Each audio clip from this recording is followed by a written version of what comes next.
Last week, The Real News published a bombshell interview with two federal whistleblowers working in the Department of Housing and Urban Development.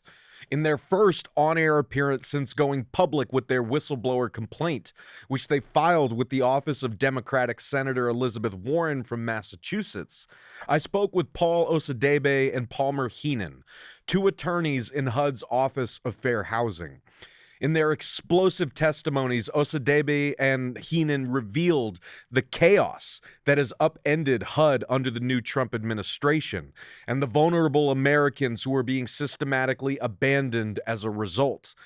The frank fact of the matter is that right now, discrimination is not being prosecuted, they told me. Fair housing laws are not being enforced, and so we felt we had no choice but to go public, end quote.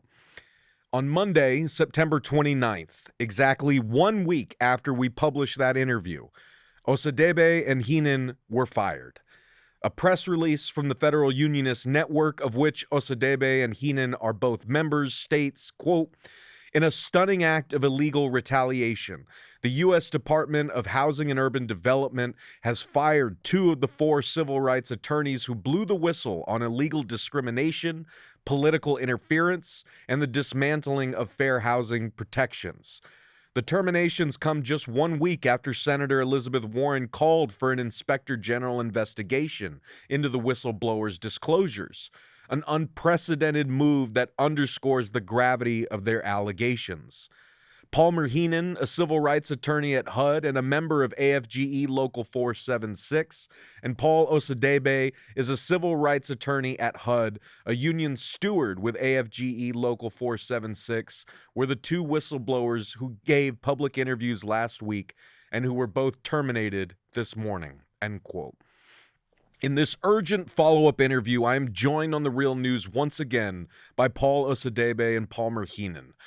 Gentlemen, welcome back. It's really good to see you both again, though, of course, I wish we were reconnecting under less horrifying circumstances, but here we are. And I want to just jump right in and ask first how you both are doing right now. And can you walk us through the last week in your lives from, officially going public with your whistleblower complaints on September 22nd to then being fired this Monday on September 29th?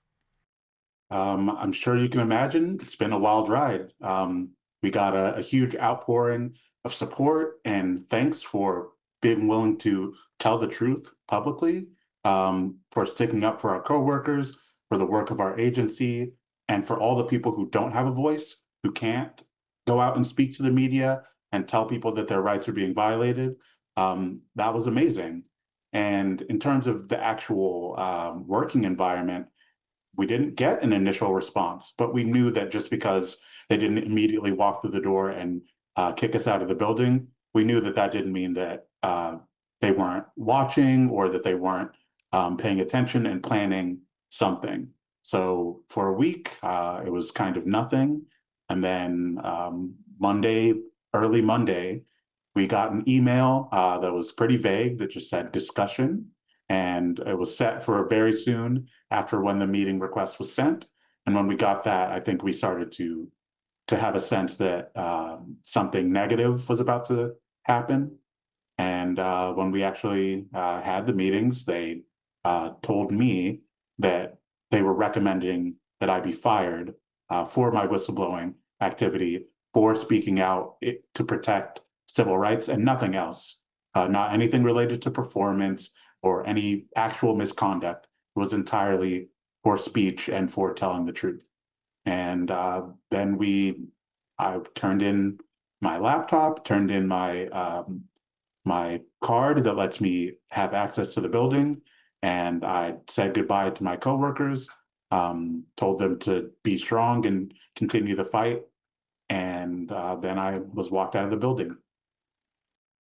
And yeah, my experience was much the same. As Paul said, there was this amazing outpouring of support over the course of this week, between when we went public and when we were fired. But we also were in the office watching as they continued to dismantle fair housing, despite the fact that a sitting U.S. senator has recommended, and has requested that the inspector general examine and investigate their dismantlement of fair housing. And so just sitting there watching that dismantlement continue and continue and continue, it certainly was wearing on me. And when I got an email at 9:44 in the morning on Monday, requesting that I come to a meeting for a discussion at 10 o'clock, so 16 minutes after I got the email, I kind of assumed that was not good news, like Paul said. I was able, luckily, to get in touch with our union, the AFG 476, and they were able to get the chief steward of the union to come to the meeting, which I think really just shows the power of unions and the power of organizing and the power of solidarity. Having that person with me, having that chief steward with me, was empowering. It let me know that I wasn't alone as I was facing what I believed to be, was going to be a termination. They arrived a couple minutes late for the meeting that they had set 16 minutes later, and told me that I was being summarily terminated. I wasn't being recommended for firing. I was still in my probationary period.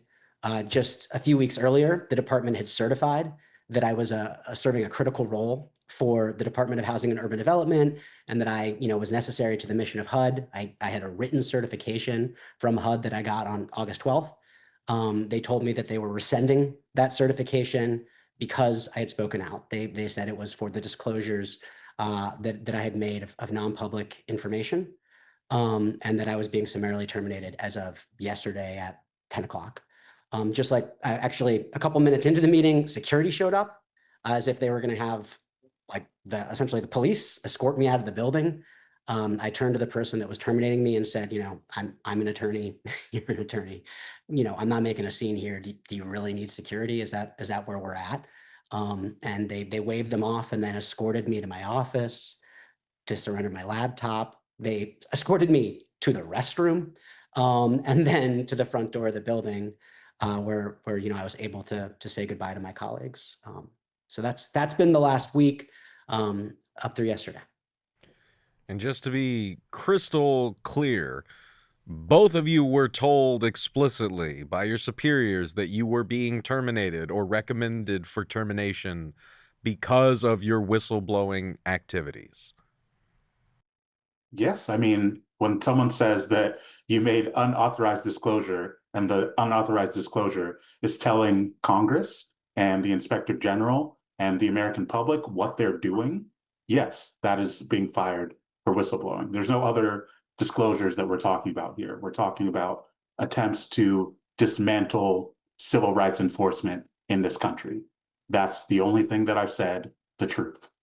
Yeah, that's exactly right. I mean, the disclosures that we've made are the only disclosures that we've made. We've told the American public, we've told Congress, we've told really anyone that will listen, that has the power to do something, that things need to change, that there are rights that are being trampled, there are laws that are being broken, and people, we hope, will listen and do something about it. And that's why we were terminated. You guys are both attorneys, right? Let's talk a little bit about the legal implications here. Like what whistleblower protections are supposed to prevent the government from taking retaliatory actions like this. Like this wasn't you guys just going on a street corner and making accusations. Like these were formal whistleblower complaints filed with Congress. We took great pains to make sure that the information that we were disclosing was accurate. We made sure that it was documented, and we made sure that it fell within the boundaries of what we were permitted to disclose as whistleblowers. That's what we spent time, days and weeks doing, making sure that the information that we were going to tell was true and was accurate.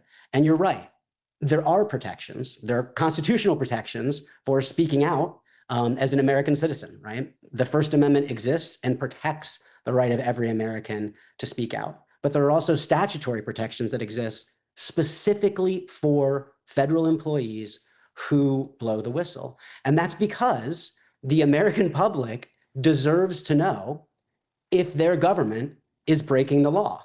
The American public deserves to know if their government is using taxpayer dollars to subsidize discrimination. The American public deserves to know if their constitutional or legal rights are being taken away. And as a consequence of that, there are statutes that exist that allow federal employees to do exactly what it is that Paul and I did. And we made sure that we were within the boundaries of what we were allowed to disclose and that the American public deserves to know. And to follow up on that, there's many different avenues to protect those rights. There's the federal courts, there's Congress, there's just telling the truth to the public. There's many different ways to defend those rights. And we have those rights because without whistleblower protections, you have a government that's not transparent, it's not honest, and it kind of runs at the whim of a president or an agency head or a corrupt manager. It can be anything except a government that serves the public. And in order to have that type of government, you have to have the protection and ability of the federal workers who are the only ones inside the building who can tell you, the public, what is happening inside the building, what laws are being broken, what money is being wasted, who is being abused, and who's being hurt, and who's being left to kind of fend for themselves. It's only people in our position who can explain that to the public. And that's exactly what is protected by these laws. That is what we did. And I'm going to seek to defend the rights of not only myself and the public, but all federal workers who tell the truth, who take that risk and blow the whistle. We want to make it clear that when you go after whistleblowers and when you retaliate against them, you're not silencing anything. All you're doing is creating a bigger fire and a bigger commitment from federal workers to tell the truth collectively and loudly. Well, and speaking of that truth that, we were talking about together just last week, like, what does this all mean for the substance of your explosive whistleblower complaints themselves?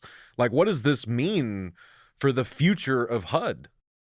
It has a lot of negative impacts. I mean, just on a base level, you're taking away two committed civil rights attorneys from their jobs who are committed to protecting people who are survivors of domestic violence, people with disabilities, families with kids. I mean, every type of person, every single individual in this country is protected by these laws, and you've taken away two of the people most devoted to protecting that, who did it for free and who did it to fulfill their oath under the Constitution. That's already a huge loss to the American people.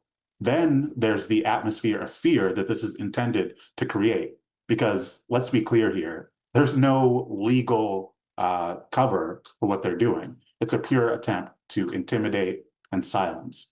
And that's the impression that they're trying to create, and the feeling that they're trying to instill in federal workers. And that's a loss, because people are going to feel reluctant to tell the truth, to give accurate legal analysis to political appointees, to speak out about when contracts are legally violated or laws are not followed. People will feel that they're not protected in doing that, but that's not true, because I think we'll show what those protections can actually provide.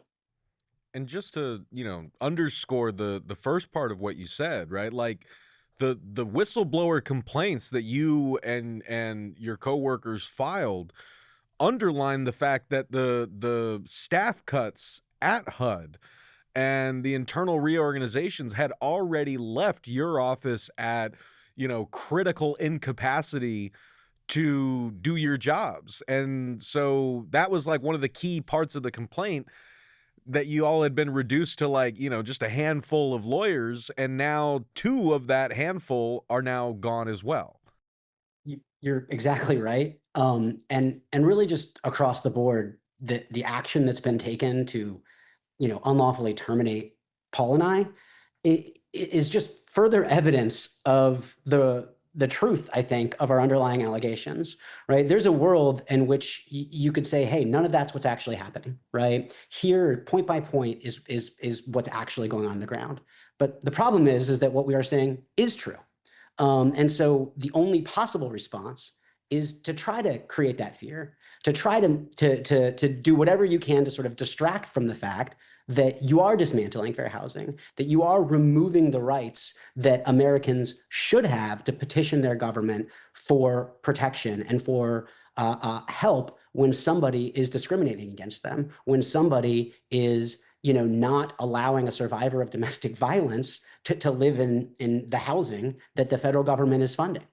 And so when your response can't be to refute the truth because it's true, right? Your only response is just to sow this fear and this chaos and make the problem, as you're saying, worse by getting rid of two of the few remaining attorneys who actually do this work.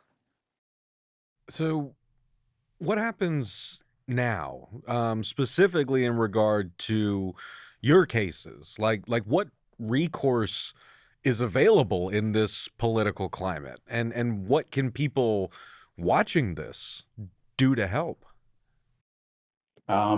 At this point, we are considering all legally based options, but there's many things that the people watching this can do to help us and other federal workers and other people committed to civil rights and the truth. There's many members of Congress that are in oversight positions over the Department of Housing.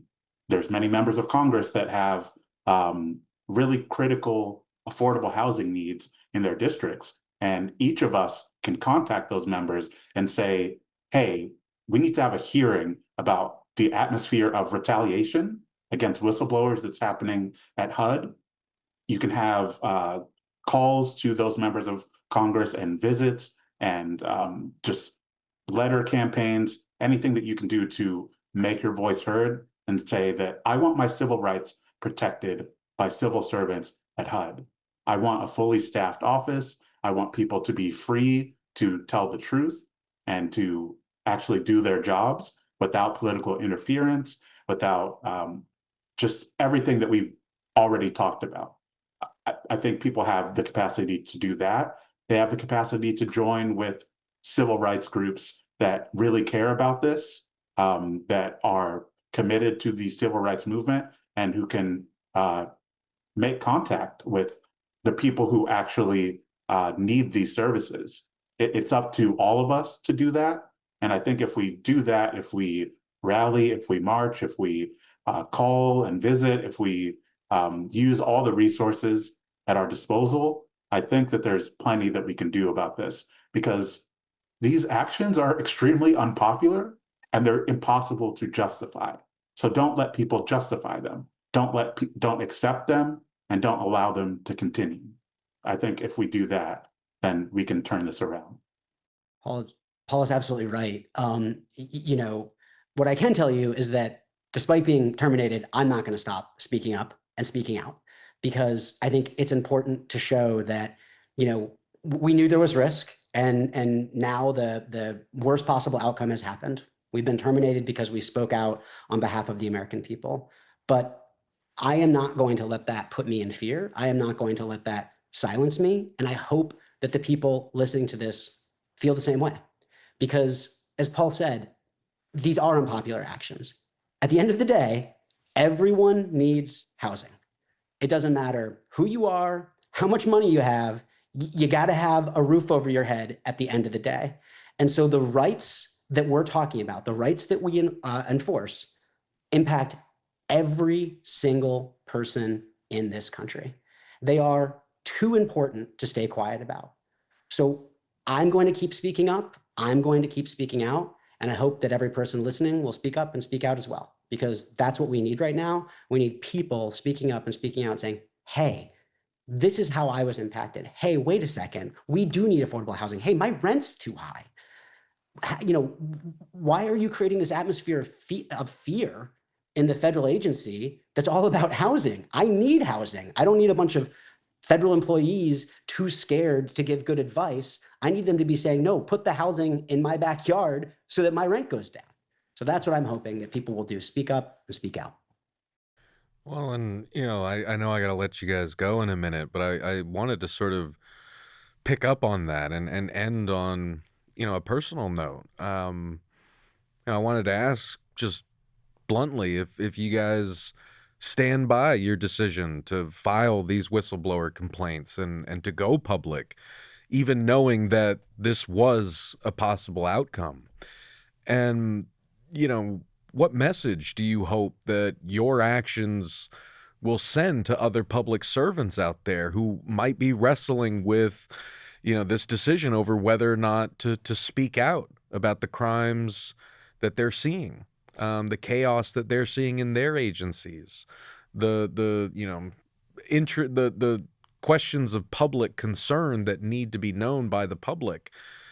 What gives you hope that these actions will still bring us closer to achieving that fight for civil rights and housing justice in this country?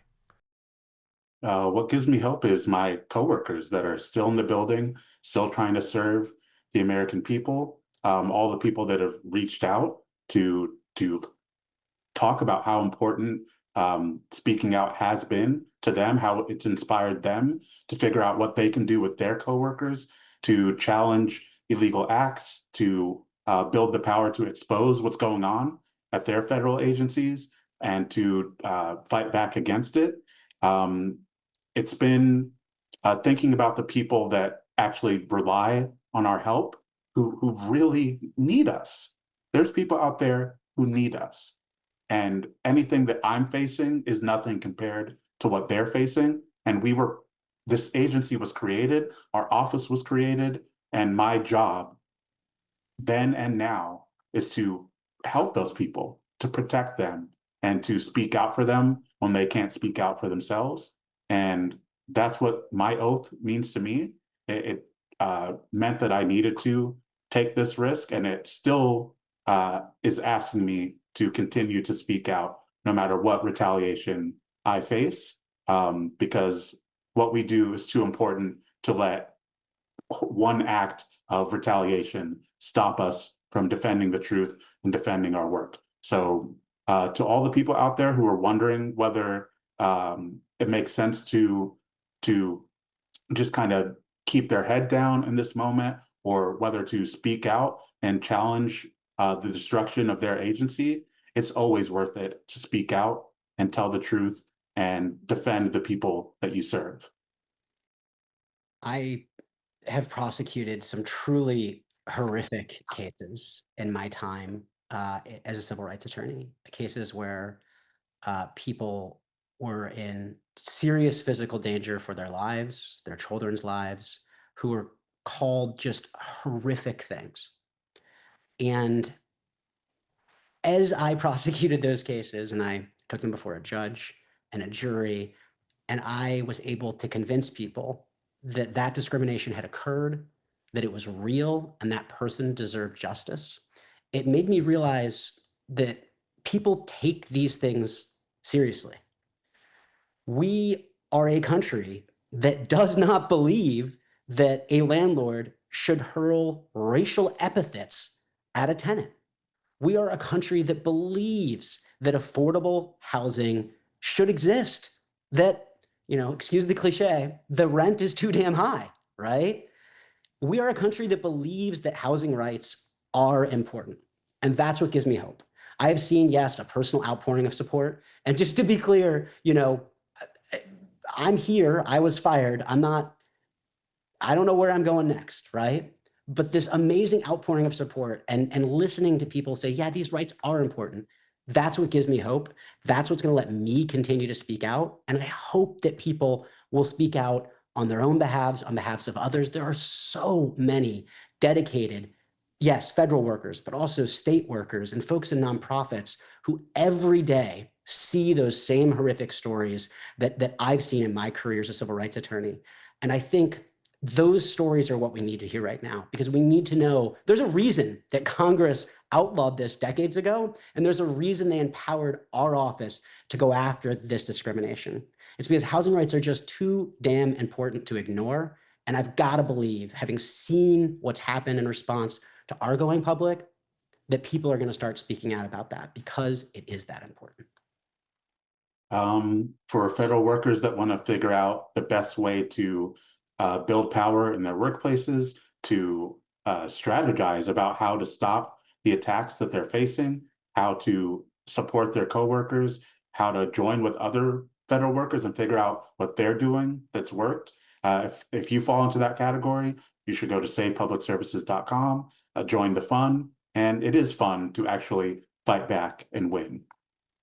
And I'll just plug, talk to your coworkers, talk to your friends, your family, your network about what you're experiencing. But also just, if you're at work, just connect with people. For me, I don't know that I would have had the courage to do this on my own, right? It was only through the support of my coworkers, being able to talk to folks like Paul, who went public with me, right? We went public together. That to me is the critical part of this, right? Standing in solidarity and realizing you are not alone. There are people to support you, but sometimes you have to reach out to find that network. Sometimes you have to reach out to find those people. And as Paul said, the fun exists for helping people do exactly that.